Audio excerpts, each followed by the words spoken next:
Hi, this is Scoggett, and today what I'm doing is I'm making bacon my way, and going to go ahead and show you how I'm going to do this. And it's very simple to do, and going to make perfect bacon. First off, what you're going to need is you're going to need one of these good skillets. Because with a skillet, get the bacon grease and bacon curls up and just becomes perfect. You might have a few what might burn on like one side, but that's okay. We're not going to be using this. I'm going to show you another way that I do it, which makes perfect bacon and it doesn't curl up. And you say, well, Scoggett, how does that work? I'm going to show you. So, going to get started, and I'm going to have this in two parts. First part will be me showing you how to do it. Second part will be the finished product. And I'll tell you what, the finished product will look great. What I've got is I've got my bacon on a bacon pan. And really what it is, it's on the cooking sheet. As you can see, I'm raising it up. And the cookie sheet is going to let the air flow through to cook the bacon evenly. You can do this. If you don't have one of these, don't thread. You can put it on tin foil and spread it out, and it's going to work excellent. What I've got is I've kind of went down to the store and like Walmart and researched kind of like the bacons. I like a thick cut bacon. What I've got is a Farmland hickory smoked thick cut bacon, and this one has no hormones, no artificial flavors and stuff. And I'm going to make some bacon, lettuce, and tomato sandwiches. And it has a picture of one right there.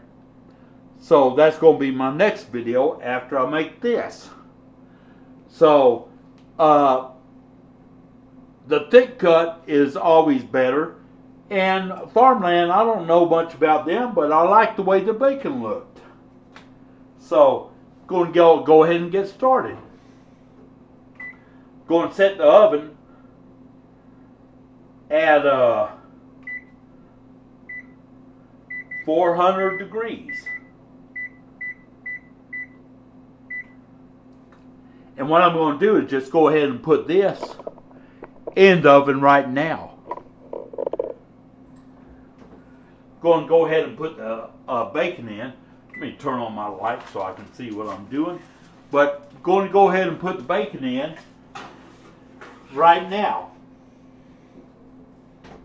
You say, well, Scoggett, did you preheat the oven before you put the bacon in? No, I did not. While it's preheating, what's going to happen is bacon is going to start cooking. It's going to cook and cook and cook until it hits that 400. And then when it hits that 400, what I'm going to do is just kind of monitor it and see where the crispiness is.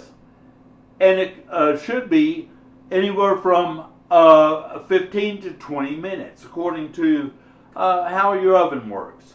So, going to have the second video coming up. I'm going to show you the finished product. This is not hard to do. Easy. And like I say, you're going to have flat pieces of bacon, not the curled up kind of like you do in the pan. And it's going to be great for whatever you want it for.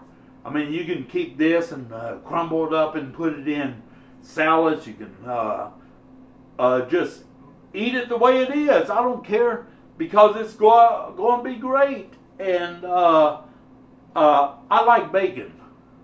And go make some BLTs I will have another video on how I do it my way on the BLTs with this bacon, and it's all good.